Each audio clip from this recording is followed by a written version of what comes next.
Today on R&R on Sports, Larry and Howard dive into the Michael Oher lawsuit, the 2023 Basketball Hall of Fame class, and more. Then they are joined by former baseball great Dave Stewart. All of this and more on this week's episode of R&R on Sports. Now, here are your hosts, Larry Robinson and Howard Robertson.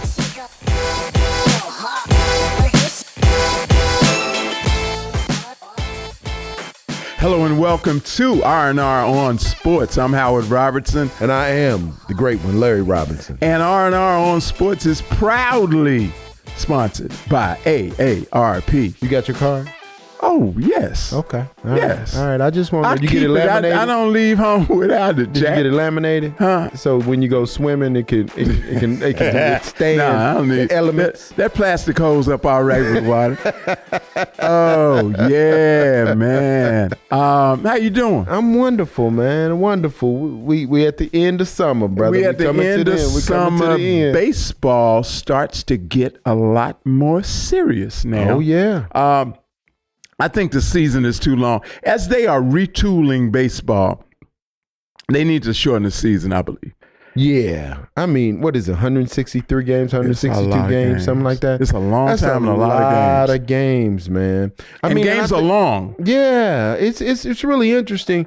Are they still playing a lot of doubleheaders and things like that? Sure. You know, and I mean, that's part of it. They're playing daytime games. Folks get to skip work. Right. As a matter of fact, I'm looking forward to going to St. Louis. Oh, yeah? Tomorrow. And I'm going to I'm taking my wife to a Cardinals-Mets game. Oh, yeah? In St. Louis. Yeah. I don't know if she's ever been to an MLB game. Oh, yeah? Well, so man, my experience growing up in Louisville, it was a cat, Mr. Taylor. Shout out to Mr. Taylor. Uh-huh. And he used to sit on his porch across the street and listen to the Cincinnati Reds.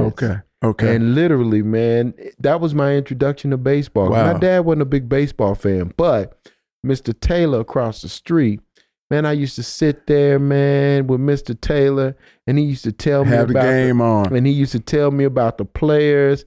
And he truly introduced me to the game of Just baseball. like Mr. Taylor had to listen to the Cincinnati Reds. Oh, yeah. If Mr. Taylor had been in Memphis, Tennessee back in my day sitting on the porch, you know who he'd have been listening to? St. Louis Cardinals. St. Louis Cardinals. Dizzy Dean and Pee Wee Reese. Oh, wow. That's exactly right. Wow. Now, what's my man's name? Ozzie. Ozzie Smith. Ozzie Smith. Now, was he a big iconic guy in Memphis, Tennessee? Of course, because of the St. Louis connection. Of course, we love the Cardinals. Right. We love the fact that the Cardinals had prominent black players. Oh yeah, Bob Gibson, right? Ozzie Smith. I mean, just you can go on and on. And Ozzie, Ozzie was everything we loved. Right. Speed. Base stealing. I mean, oh my goodness, man! That was the liveliest among the liveliest parts of the game. I mean, with him stealing, another major base stealer of the day was with the Los Angeles Dodgers. His name was Maury Wills. Okay, you ever heard of Maury Wills? No. See, Ricky Henderson is the guy that really stood out to me when I was coming up, right, as stealing bases, right, man, was Ricky Henderson. And then Bob Gibson. Boy. Bob Gibson wasn't cracking a smile. Not at all. At nothing, and was throwing them out, man. It was wonderful. Well, listen. So we got an amazing guest today, and I know we got another segment, but we want you to get ready for the great. Speaking of baseball. Yeah, the great Dave Stewart. I mean, we have Dave Stewart on our iConversation today, and he talked about the education and the tutelage that Bob Gibson gave him while he was playing. Exactly right. So, we got a lot of sports for you, as always, on R&R on Sports on the Kazookian Network. Back after this.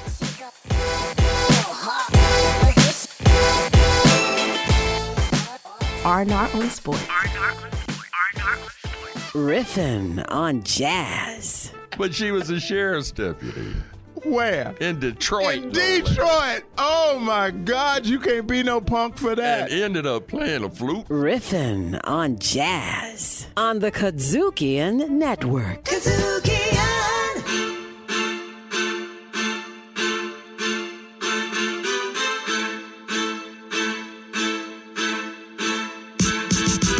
Welcome to the Sports Terrible Tower. This tower is one of a kind. We will be making random stops on various floors so you may revisit some of sports' most terrible times.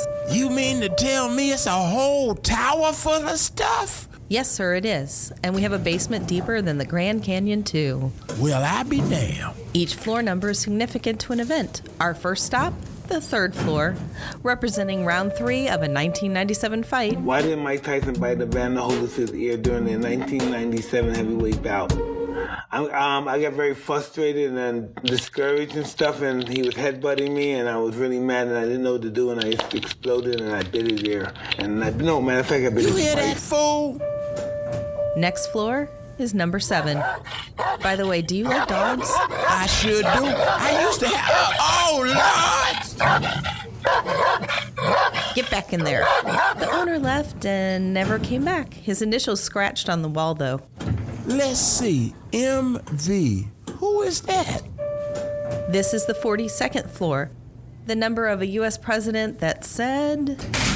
But I want to say one thing to the American people. I want you to listen to me. I'm going to say this again. I did not have sexual relations with that woman. What sport? No sport, really. He was just a playa. Now up to the 32nd floor. Here's somebody you might recognize. It's no disguise. It's no disguise. It makes no sense. It doesn't fit.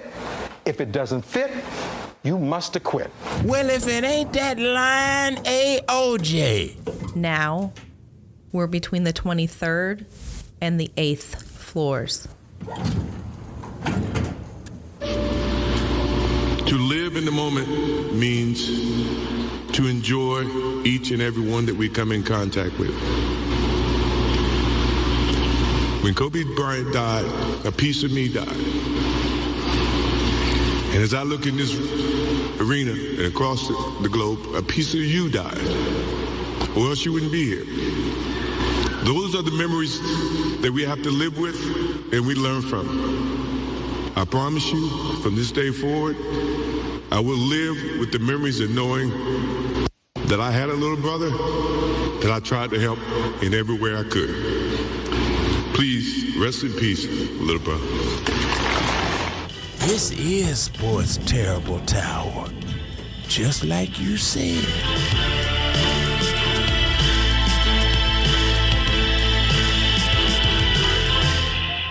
Community is more than where you live.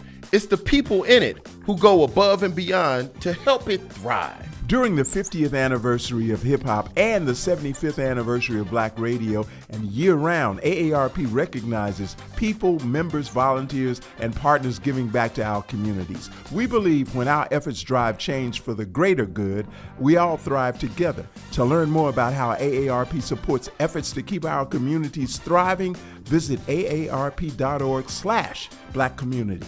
That's aarp.org/Black Community. Hey, this is Dr. J, and you're listening to a little R&R on sports. All right, back for more R&R on sports. Back. I thought you had forgotten, man. I thought I was gonna get away without you. All right. Let's talk about this thing now. Man, this is an interesting thing. So the elephant in the room. First and foremost, Michael Oher. We're gonna talk about this, the blind side. Okay. So, what's your feeling on this? Because so many people that I talked to when the movie was out basically said, I am not feeling this patriarchal, paternalistic, white savior of this poor black kid. People just really wasn't feeling it. I mean, I'm talking about if I had $1 for every time somebody said that in these conversations, because every time somebody black said it, yeah, somebody black. Be said clear, it, right. Yeah, be clear. Every time someone black said it, but for me, it was such an entertaining story, Sandra Bullock did a phenomenal She did. job. She just acted her tail off. She's very believable, the whole nine. But I would like to hear your perspective as a civil rights era kid. Well, obviously, I agree with your assessment of the whole paternalistic, we're going to save you kind of thing. Mm-hmm. And I think that's at the source and at the root of not just a bad look, but a bad outcome, what has happened. Right. I got to hear about this from a whole different perspective because I used to go to the barbershop. Okay. That he used to get, where he used to get his hair cut and his brother used to get his hair cut. Okay. And so I got to hear it on the barbershop tip from somebody who was a patron of the barbershop. Right. They used to have a thing on somebody's show. I think it was a radio show, and they call it "Things That Make You Go Right? Now that was actually who was that? A man. What's his name? Long head. Arsenio? Arsenio Hall. Okay. Yeah, Okay. Things that make you go. How did I know when you said long head? Okay, so look, here's some things that make you go, Okay. First of all, there was a reason that they got a conservatorship instead of adoption. Mm-hmm. You know what that was, right? No, help me out. It was his age. Right. You can't adopt somebody that's over 18, as I understand. They're good and grown. They're good and grown, and they're a grown man by that time. Right. So, but they had to have. They felt like they had to have control. Okay. Right. And this whole thing was about going to Ole Miss. Right. First of all, it was a recruiting job. Right. Okay. Because in case folk don't know, Sean Toohey was the basketball version of Archie Manning. What Archie Manning was in football to Ole Miss, Sean Toohey was in basketball to Ole Miss. Really? Revered. Wow. Legendary and revered. Okay, so understand that. So it was not, and they might have gone through a charade of, entertaining coaches, other coaches from the SEC, but there was no question about where this young man was going to end up. Mm-hmm. Okay, so they had, because of his age, they had to have a conservatorship. Okay, and he says, this kid literally had no choice but to go to Ole Miss. Oh, he didn't have no choice. But everything else was a farce. I mean, like I said, they might have entertained some meetings with other SEC coaches, right? But they had Nick Saban and all them in the movie. Yeah. They had all them guys in, and that is to show some, and maybe it happened that way, right? But I can tell you, from my perspective, they weren't serious. He was going to Ole Miss, period. Well, let me ask you about the whole idea around conservatorship. From what I understand, that has to be approved by a group of people that have been put in place to make sure that this person cannot take care of themselves. Yeah. For the rest of their life. I don't know what the assessment is, but it might be a panel of people. But here's the thing, though, Larry. A conservatorship lasts longer.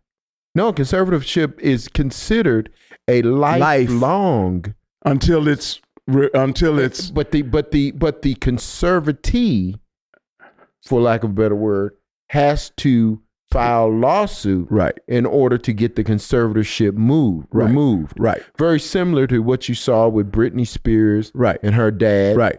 You know, Right. he was the conservator of her, and Absolutely. they had to go to court to Absolutely. remove the conservatorship. Absolutely. Because the conservatorship allows them to act as a proxy in the sense that, you know, it's almost like a power of attorney. It is a power for of attorney. a good long time. Right. For a good long time. If he had been suffered from mental illness, Right. You know, Right. they and But got that's to when be it's and got to typically- be 52 years old, they would still be his conservators. Exactly. Okay, so that makes you go too, because Right. this really benefited. Doing that really benefited. So I don't know if they ever were advised. Well, they probably were advised by their attorneys. Think about this though. And Think he about says he says they told him he was being adopted. Right. Now, what's interesting to me about any of this is the fact that somebody looked at this kid and said, "You can't take care of yourself," and I find that highly Insulting. unlikely. No, wait a minute. He's on his way to college. This kid is on his way to college. And he's a grown man. Insulting. And just graduated from Briarcrest, one of the most exclusive schools in the city of Memphis. And they got him a tutor so he could, you know, pass the ACT. Get something on the ACT. Right. Because you got to have a 20. At the time, you had to have a 20 on the ACT to be able to play D1. Right out of high school. Football right out of high school. Right. Otherwise, your butt goes to a JUCO. Right. Well, so to me, there is where I'm stuck, is that some people had to be complicit in this that was outside of the Toohey family. There had to be some attorneys involved. Yeah. There had to be a judge involved. There had to be an evaluator involved. There had to be all of these things. But even with that, probably for them, with their money and prominence, was absolutely, in Mississippi, was absolutely no problem. Wow. See, I didn't know the backstory about Sean Toohey. I just knew that he was a business icon here that has owned several fast food chains and things like that. He was again the basketball version of Archie. You know, I don't know. Wow. I don't know if you remember. You're too young to remember. But Archie, everybody. He was the fair-haired child for everybody in Mississippi relative to Ole Miss sports. So we got more time to talk about this on the other side of this? No, we really don't. We got a phenomenal guest on this show. Okay, well, wait a minute. Let me say this last thing. Say this last thing. The other thing that'll make you go, is how in the world is it possible that you don't make money on a movie about you? Movie about you. There was an Academy Award awarded to Sandra Bullock. How is that possible? How are they saying, well, we didn't make any money? Why didn't you make any money? That don't even make sense on a movie that grossed over $300 million in the box office. If you didn't make any money on that movie, he needs to be your conservator. Right. Exactly. Because something bad wrong with you. Right. Absolutely. So how can you not pay the man? Well, wait a minute. Sean Toohey, the son, what is it, SJ or something like that? Yeah. He said he got his money. He said, I understand why he's mad. He did say that? Yeah, he said, I understand why he's mad. I got my money. So SJ's down at University of Central Florida running the NIL program down there for an entity. And he literally said in a news report that he got his money and he understands why.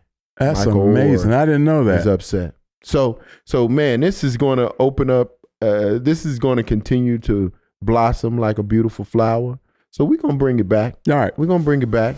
But right now, we got the great Dave Stewart on the other side, folks. Yes. So listen, stay right there. Dave Stewart on R&R on Sports right after this.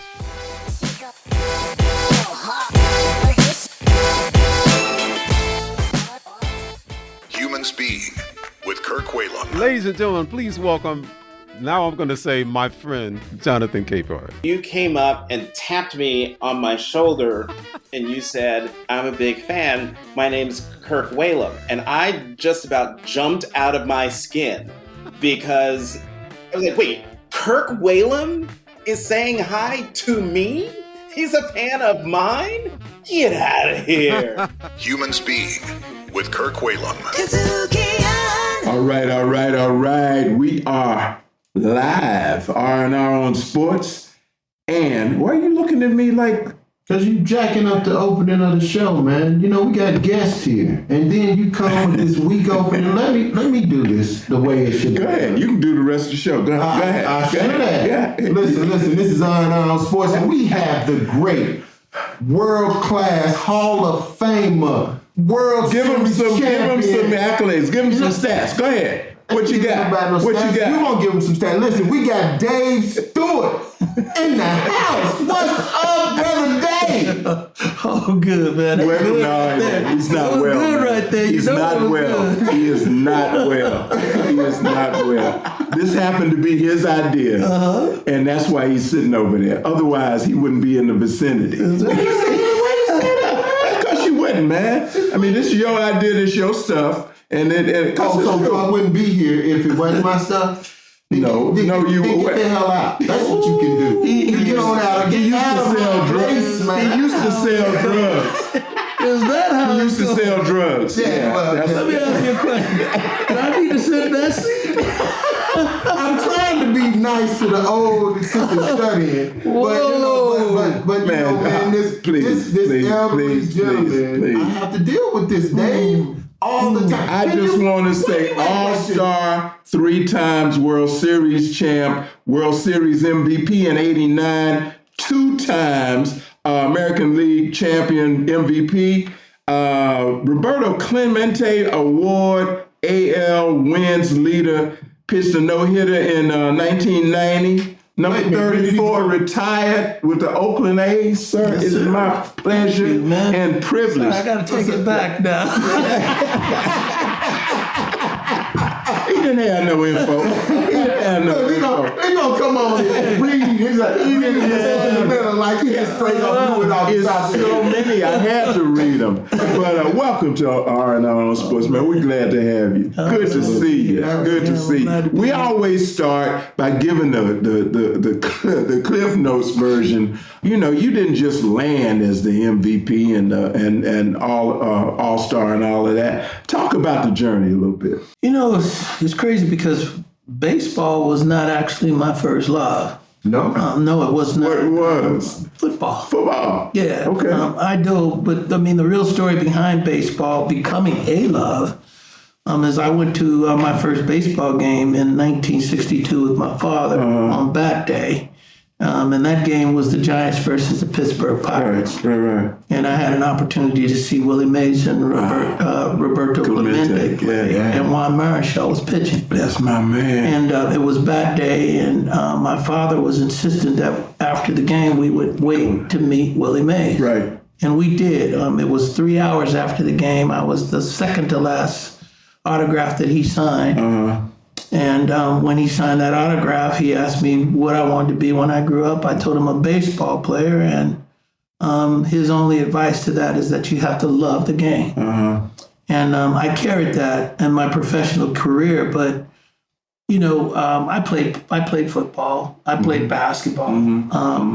Pop Warner football, high school football, and eventually ended up with 30 football scholarships. Wow. Okay. Wow. And basketball, I had scholarships in basketball as well. It was crazy that baseball, I had no scholarships. Not one. Really? Not one. Wow. And so when I was doing college visits for football, you know, I was going to graduate at 6 feet, 190 pounds. I'm 6'2" in height now, and 230 pounds. What position in football? I was a linebacker. Okay. All right. And so I went to do my college visits. And when I was doing my college visits, and I realized the average height was 6'5", and the average weight was about 270. Yes, sir. Yes, sir. I came home and told my mother, I hope they draft me in the draft.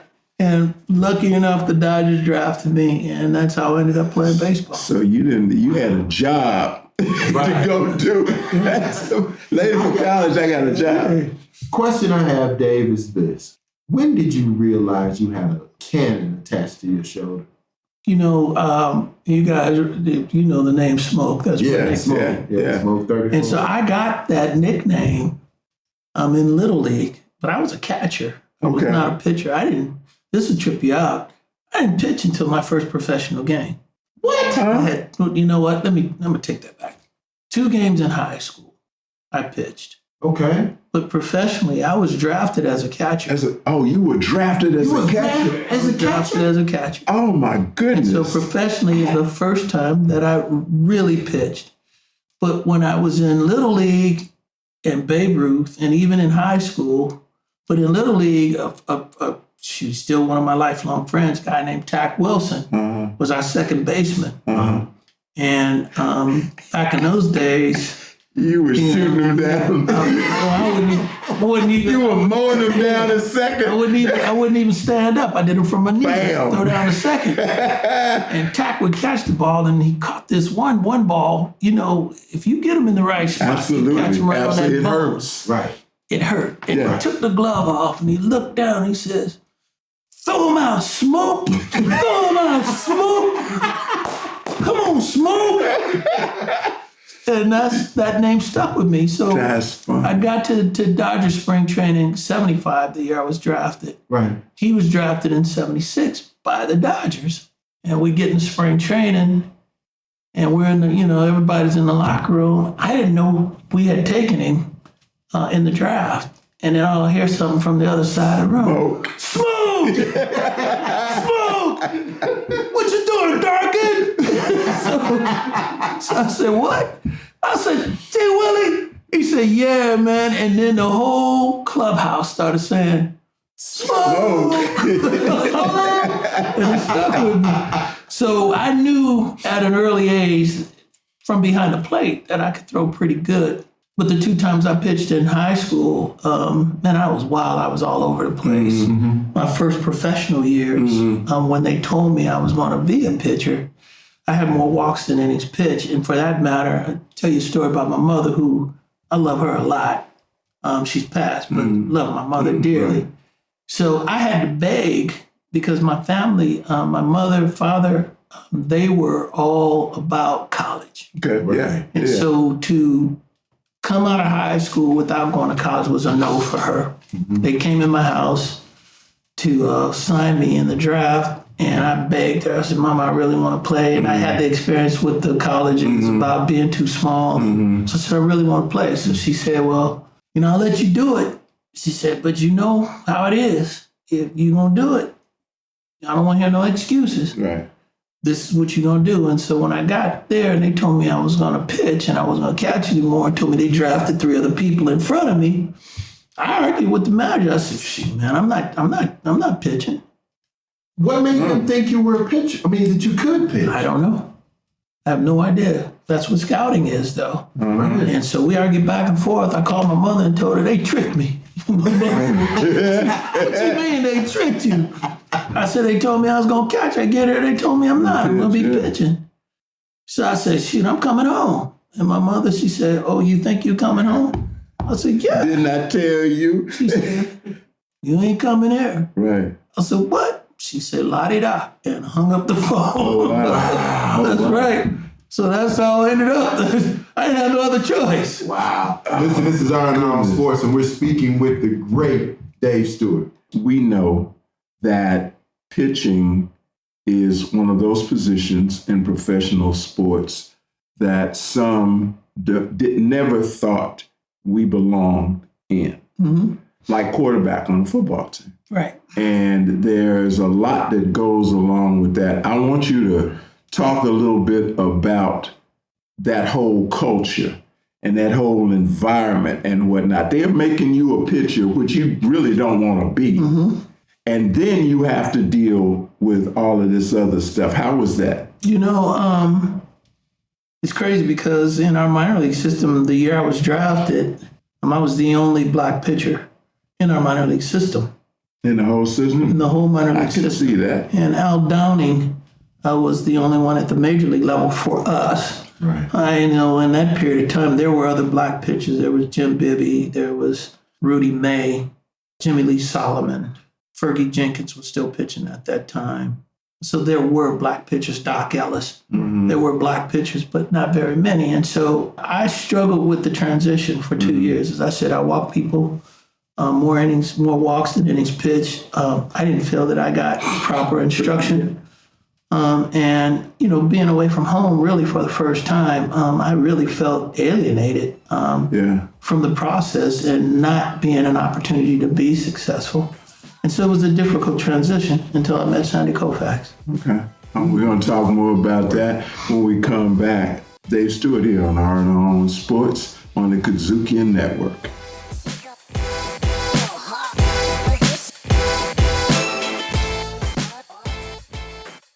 Kazukian. The company is based in Memphis, but it is international. A new building, an expanded team, new equipment, a new studio, all inside of 7 years. The resources that we were able to utilize with Kazukian and their team has been incredible. And our partners at Kazukian has been a large part of our success. One, it's Black owned, so we get to tell our own stories in our own way. With social media and the technology we have today, the world is listening. Kazukian. Check out all your Kazukian favorites now. Download the Kazukian app, available on Android and iOS. Kazukian. You're listening to a little R&R on Sports. Welcome back to R&R on Sports on the Kazukian Network. See, that's part of what I have. He's got this Smokey Robinson fetish. And he thinks he can sing falsetto. It's a lot wrong with it. Dave, we got to talk, man. We got to talk. But look, before the break, you were talking about how Sandy Koufax impacted your life and career. Talk about that. Yeah. So, I go my first 2 years, 75 and 76, I didn't win a game, more walks than innings pitched. But the Dodgers were bringing me to what they call instructional league. Instructional league is after your season. Our season ended about September 15th. Mm-hmm. And then you go to, in that particular case, Arizona. We had Rendezvous Park was where our instructional league was, where they call instructional league where you bring your prospects. I don't know how. Immediately after the regular season. You go right to instructional league. So I don't know how they called me a prospect. I really don't. It had to be on arm strength. Right. But there was no indication that, I was a prospect. Mm-hmm. And so I get to instructional league. Now my second year. The first year, it was so bad that I got regulated to as few innings as they could possibly pitch me in the first year. And that was after the 75 season. So in 76, when I got there, it was to a point where I wasn't even pitching in games. We would do bullpens. Mm-hmm. I wouldn't pitch in games. And then Sandy got there and he recognized what was taking place. And he sat me down and he said, I used to have the same problem. He says, when I was signed, I signed for $100,000. And so when you sign for $100,000, when Sandy Koufax signed, mm-hmm. you had to go right to the big leagues. Mm-hmm. And so he was at a young age, he came out of college, signed for $100,000, was at the big leagues, and he was wild. He said he was very, very wild. And so he said he felt he could help me overcome that. And he told me I'd have to trust him. And I told him, I got nowhere to go. So we did our bullpens, brought me down in the bullpen, changed me mechanically. But, people ask, where did I get the low cap? Right. And Sandy Koufax was the manufacturer of that. So I stood on the mound and he told me, I want you to lower your cap he said, I lowered my cap. He says, what do you see? And I said, I see the top of the catcher's head and I see the hitter. And he says, lower your cap some more. And I lowered it some more. And he says, now what do you see? I said, I see the catcher's neck and his shoulder pads and his chest protector. And so he said, lower it a little bit more. And so I lowered it to that point where I became famous for. And he says, now throw. And I did. And everything was down in the strike zone. I threw very few pitches. Everything I was throwing before was right. Everything. Everywhere. So your area of focus was literally that. What he did was he lowered the target, and by lowering my cap, and I ended up being able to throw strikes. And the next season I came out, I was 18-4. Wow. That is amazing. Yes, see, now this cat right here was amazed at telling me he was amazed at how nice a guy you were, because he got confused with the cap pulled down and he thought, I said, well, you see, listen, man, when I was a kid and I used to watch this brother, man, this said Dave Stewart didn't take no stuff, man. Dude, if somebody was up on that plate, homeboy was brushing him back like nobody's business, man. He was the meanest pitcher in the damn MLB. He wasn't mean, man. He just had his cap down and he was throwing smoke. I think we seeing something. Smoke ain't nice. He ain't nice. I don't believe he's nice.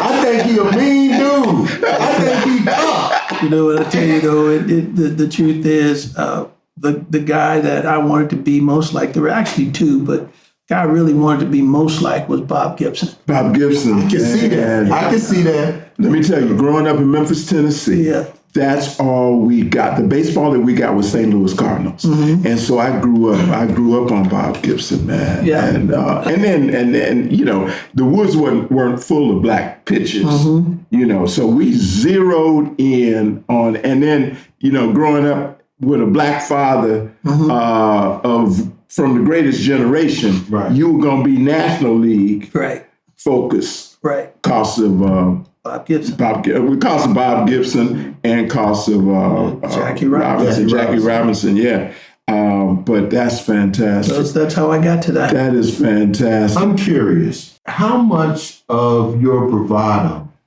and toughness was needed for you to navigate in that space as a black pitcher? You know, I never really thought about that, the truth. You know, conversations with Bob Gibson, I had a lot of them. And a lot of everything that I did, mannerisms, were because of Bob Gibson. Okay. Bob Gibson never talked to the other side. He never shook hands with the other side. He never. And he told me that it was necessary because, one, it was a deterrent from doing your job. He says, there are going to be times when you're going to have to come in on guys or you're going to have to hit somebody, and you don't want to have it in the back of the mind that this guy's a nice guy or he's a friend of yours or you went out to dinner with him, because they don't care about what they're doing to you. And he says, when's the last time somebody hit a line drive back through the middle where it almost undressed you or it hit you, and the hitter at some point said, I'm sorry? He says, it never happened. Never happened. It never happened. Right. So he said, you should feel no more sorrow when you have to hit somebody. And I remembered that. He called me before my first All-Star game and told me, when you get in that clubhouse, you don't talk to nobody. He says, because the All-Star game is a short period of time. You play on that Tuesday, you're going to be playing against them on Thursday. And if you give that kindness away, then you lose your edge. And so I never thought about it. And it just came to me. I just saw a bunch of guys. You played with that edge, though. Yeah. And that's what I saw. I could see that through the television. Was this dude is no joke. He's not playing. Yeah. And Bob, that was a lot of Bob Gibson. And I never forgot that. It was a part of me. And I was at the All-Star game. And, you know, you got Gary Sheffield, you got, Lenny Webster. There was a bunch of guys that I pitched and played against. Eric Davis, guys that I pitched and played against that I never got a chance to know when I played. And so when I see them now at this point in my life, it's getting to know these guys. It really is. And sitting at a table with a bunch of hitters listening at us and just talk about the days and what their impression was of me and what my impression was of them. It's crazy because I played 25 years ago and never got a chance to know these guys. Wow, it's just crazy. We want to leave enough time. R&R on Sports is nationally syndicated, and we're all over the place, but we're based out of Memphis, Tennessee, and so that's where we are now, ladies and gentlemen that are listening to this talking. Please tell everyone what brings you to Memphis, Tennessee, and what's happening right now in your life. Shoot, now, man, after many years of working in office as an executive in baseball, 48 years I've been in baseball, I am now to the next and the last piece of the puzzle for me, which is ownership, black ownership in baseball. Wow. And Jackie Robinson was in this game, and he broke the color barrier 48 years. Right. 75 years ago. Right. Is when Jackie broke the color barrier. You look at the Negro Leagues. All those businesses, with the exception of one, were owned by black people. I got to tell you this. My church is the oldest black church in Memphis. Mm-hmm. I grew up in the same church with the Martin brothers. I knew them. They owned the Memphis Red Sox, and they owned the Birmingham Black Barons, was it? Yeah. And they owned others. Hank Aaron actually signed his first pro contract on Beale Street in their office. Right. And so I got to see up close and personal black Negro League baseball ownership. A lot of people don't know that the business was very, very successful until the color barrier was broken. Yes. And we as black people, when Jackie crossed over, and eventually Larry Doby after Jackie, and then more after that, it was really about support of Jackie. Jackie was playing under extremely difficult circumstances when he crossed over to play in the league. And so baseball in our culture and the business of baseball, we had success doing that. Absolutely right. And so now, fast forward, Major League Baseball wants more activity, and they want a partnership with the black community in baseball. Our kids, they want it in the league. So more of our kids playing? No, they're not. We're 6.1 at the major league level. The time I played, we were 20% Afro-American players in the major leagues. And so this is about black leadership, but let's be real about this. This is also about diversity, equity, and inclusion. Absolutely right. And so, I don't want the impression, I don't want it to be perceived that when you walk through the office of the Nashville Stars, by the way, that's the first Negro Leagues to the major leagues. First time a Major League Baseball team will bear the name of a Negro League team.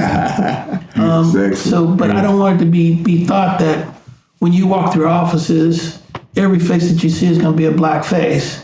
That would be unfair, and you'd have to accuse us of what's being done right now in the game of baseball. And so baseball is open now to this change. They're open. We're in a time of diverse equity and inclusion, of diversity in general. Right. And so it's always been my dream to do this. I had an opportunity to purchase the Miami Marlins in 2017. But that would not have been black-led. I had a partner who's one of the richest people in America that was going to back me. I would have been a managing partner, but he would have been the owner. In this particular case, this is going to be a project where we're 51% black-owned. It will be diverse. It will offer an opportunity to do something different in corporate America. Well, congratulations. That's impressive, man. That is impressive. We are so happy to have you, and all the best on everything that's happening and gonna happen. This is my last shot. Hey. I've been doing this for a long time. Wow. So this is a big shot. Yeah, this is to the house after this one, huh? That's it, bro. It is a big shot. So how can we? So if someone wants to get involved with or connect, or just connect, or just find out what's happening from the investment side. The LLC is called Smoke 34. Okay. Which Smoke, the number I wore was 34. Right. And so you can email at dave.stewart@mlbmusiccity.com. Boom. Right. Got it. MLBmusiccity.com. That's it. Dave.Stewart. That's right. At Music City. MLBmusiccity.com. All right. That's how you do it. Quit while you're ahead. Right. Appreciate you being with us here on R&R on Sports. And as we were saying, this is like being in the Cosa Nostra. So when the phone rings and we say, hey, Dave, could you talk to us? Short answer is yes. Cool. You got it down. You got it down. I got you. All of Unless you call me and ask me for a date with my sister. It's a privilege. Is that? See? Then the answer is hell no. See, his brother's from Oakland. And that's Memphis West. Yes. Be back with us for more R&R on Sports right after this.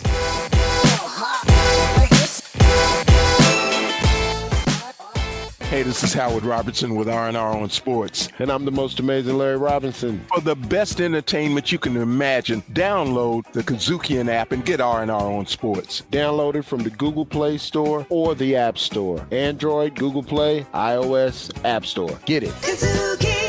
R&R on Sports.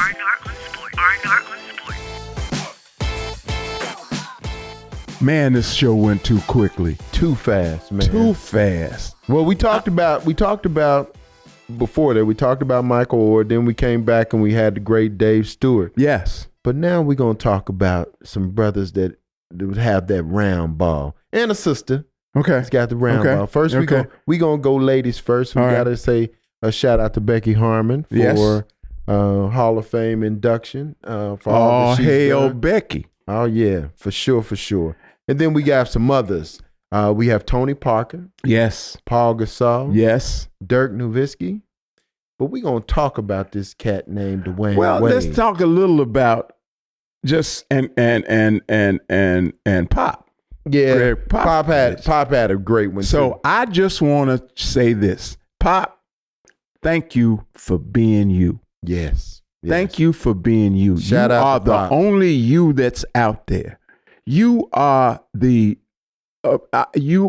quintessential OG coach. Yes. That has it all down. I appreciate you, man. I appreciate you. So congratulations. Paul Gasol, I want to tell you, man, you made me so proud to be a Memphian. I was there on the first row behind the courtside seats at half court in the Pyramid in Memphis, Tennessee, and we used to give you a hard time. He grew up in Memphis. And we knew you could hear us. He grew up in Memphis. He did. But he had lovely things to say about Memphis. Hey, man, the Gasol family really made a tremendous impact on the city because, after that, Mark Gasol went to high school here and then also ended up playing for the Memphis Grizzlies. So shout out to the Gasol family. So congratulations, Tony Parker. Congratulations, Dirk. And talk about Dwayne Wade. I could start with the Allen Iverson tribute. However, I got to mention the conversation he had with his dad in front of the world. Mm-hmm.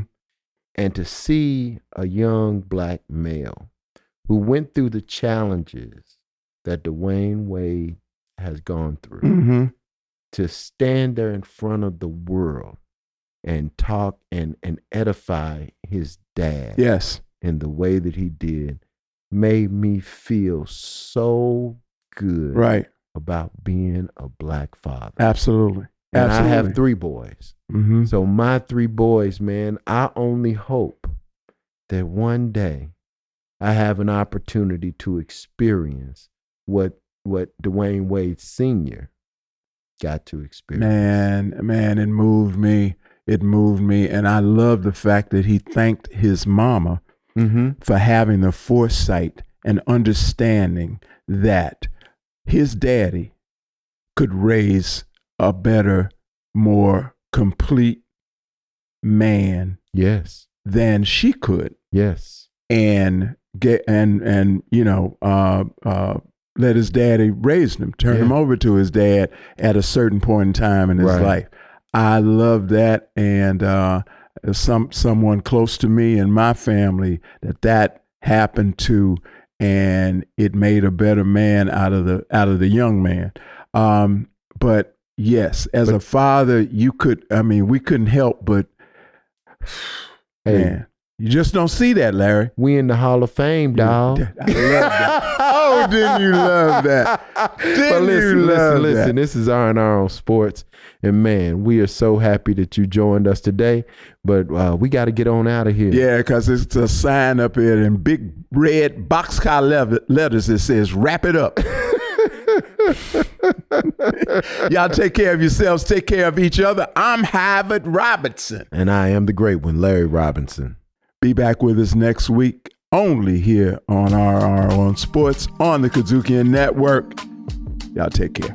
Peace. R&R is hosted by Larry Robinson and Howard Robertson. R&R is directed, produced, recorded, and distributed by Kazukian.